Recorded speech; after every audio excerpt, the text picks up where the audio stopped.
And I'm quite sure that most of you have clients outside of South Africa at the moment. What would a trends forecast be without mentioning AI? And I do mention it every year, but I think this year I'm going to speak about it slightly differently. And, in the past, when people have asked me whether or not, in my opinion, I think AI is going to impact the coaching profession and take coaching jobs away, I've always said that a computer or artificial intelligence is never going to replace the experience of being in front of a living, breathing human coach. I still say that. However, I think there's going to be less and less space and place for living, breathing coaches. And I think a lot of coaches' futures are really, for the first time, under threat in a big way. Geoffrey Hinton, who is called the father of artificial intelligence, he started working on AI, I think, back in the 1960s. And he's been saying for quite a while that AI will destroy more jobs than it creates. In fact, just the other day, he said that he was having a bit of a go at the Elon Musks and Bill Gates and the big tech founders who are investing so much money in AI, and saying the mistake that they're making is that they're replacing workers with robots, with artificial intelligence, with systems. And what they are doing is they're depleting their markets at the end of the day because so many people are becoming jobless. So he reckons with these mass job losses that those people with a little bit of discriminatory income that could be spent on personal coaching are going to be reduced. And the market for coaching at a broad general level, I think, is going to collapse. It is like I'm listening to myself and I think, oh my God, I really sound as though I'm just full of doom and gloom, but I do have some suggestions and solutions and options. So I promise you, just stick with me. Going back to Geoffrey Hinton, he is predicting significant broad-scale societal collapse and massive destruction by 2030. I mean, it's quite scary to contemplate it, but I think while intellectually we may have acknowledged the speed at which artificial intelligence, generative AI, robotics, and so on, while we may have acknowledged how fast it is developing, it's now that we're beginning to experience the reality and the impact of how fast it's developing. So I've spoken about the impacts of AI on the coaching profession.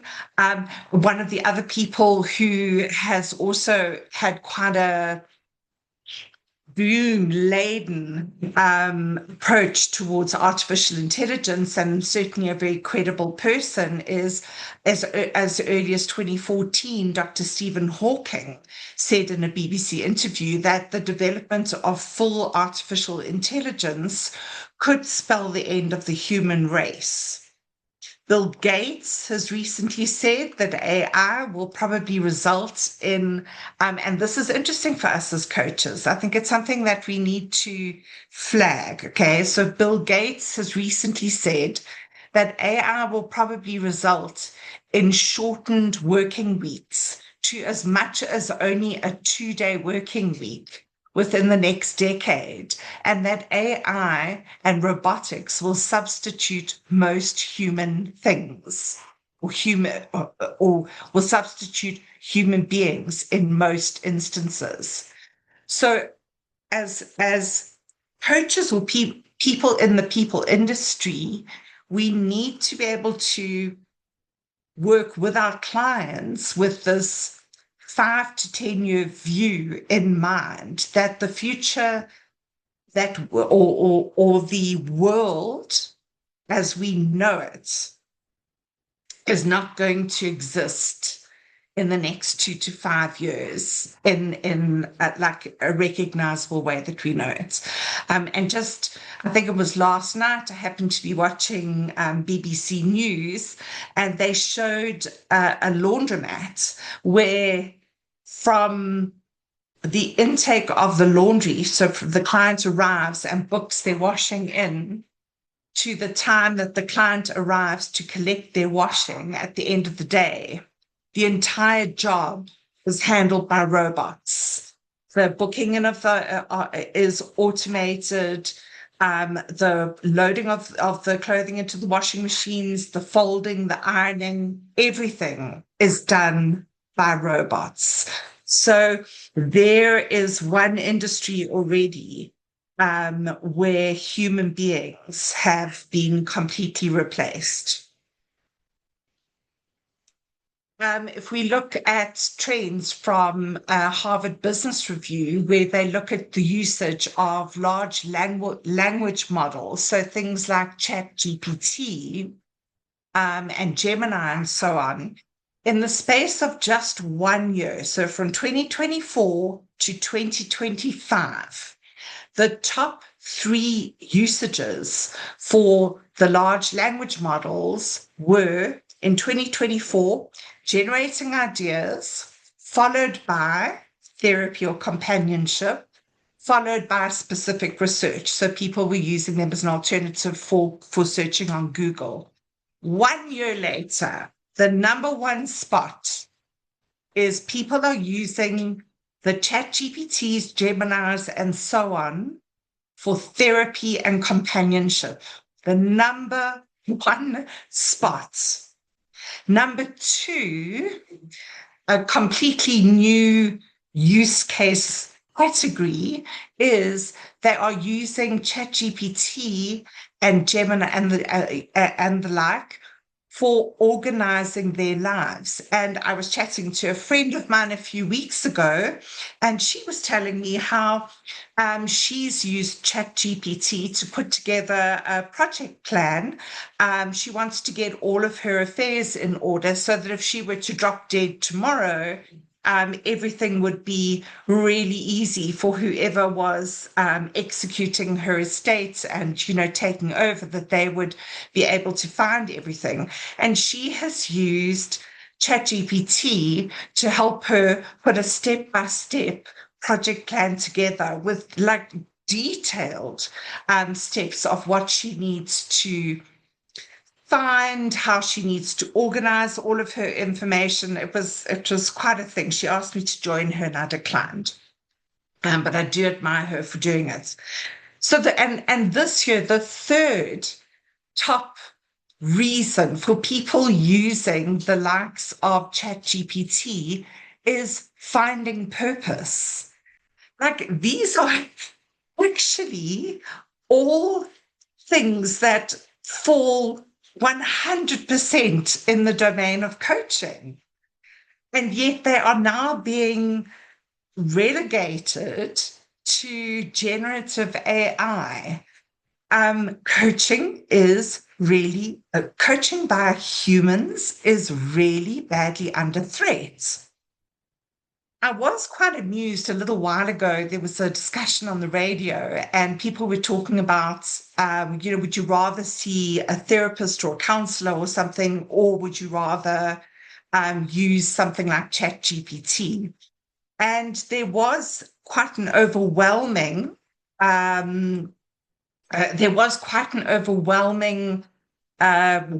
weight or trend towards using the likes of ChatGPT. And one woman in particular, and this gave me great amusement because we're getting so bent out of shape about the whole fix of chatbots and generative AI and so on. This one woman said the reason why she prefers using ChatGPT as her psychologist is because she doesn't trust what the psychologists do with their books of notes that they sit and make while she, has sat in a psychotherapy session. So it was just astonishing, almost her lack of education about the alternative that she is choosing versus sitting in front of a living, breathing human being who abides by a very strict code of ethics, can be held accountable by a professional body that they belong to. It's just astonishing. But with the trends, with usage for the likes of generative AI, there's a huge weighting or shift in usage towards the personal development side of things and professional support, and away what was initially broadly categorized as learning and education. And I came across one forecast that said that in 10 years' time, 95% of business or live coaching sessions will be with an AI coach. So, gone are the days where I used to say, with any modicum of confidence, that generative AI was not going to take away business from coaching, that nothing would ever replace sitting in front of another human being. And even just yesterday, I came across a LinkedIn post by one of the heads of the coaching section of one of our local business schools. He has just supervised a new PhD thesis, which hasn't yet been published, but it's a quantitative and qualitative study that proves that an AI coach using a cognitive behavioral therapy approach is able to positively impact 5 out of the 12 commonly recognized leadership traits. So for the very first time,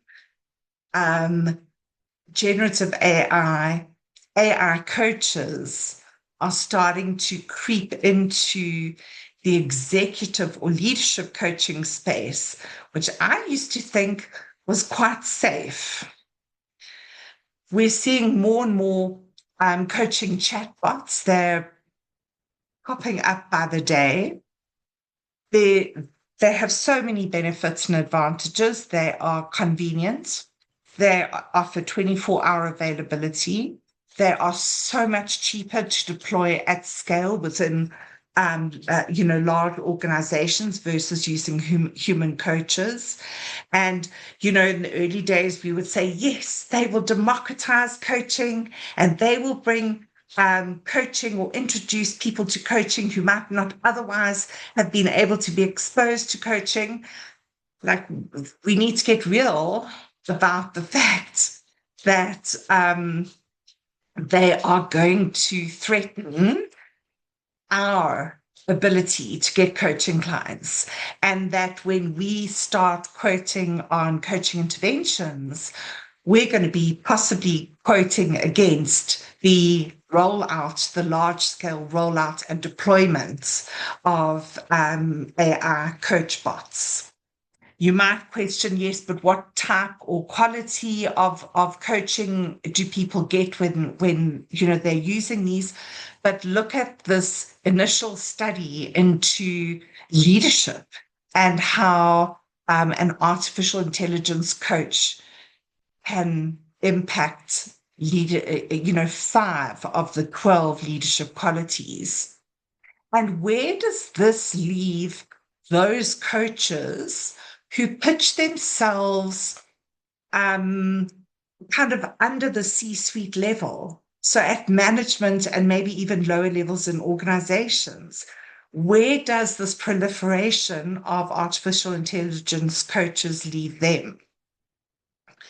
I think it will also have the effect of pushing coaching even more firmly into the domain of the elite. where live coaches, human coaches, will predominantly be made available for C-suite executives and, the top leaders, or entrepreneurs whose businesses can afford to fund them working one-on-one with a coach, or otherwise wealthy individuals who have ample discretionary income.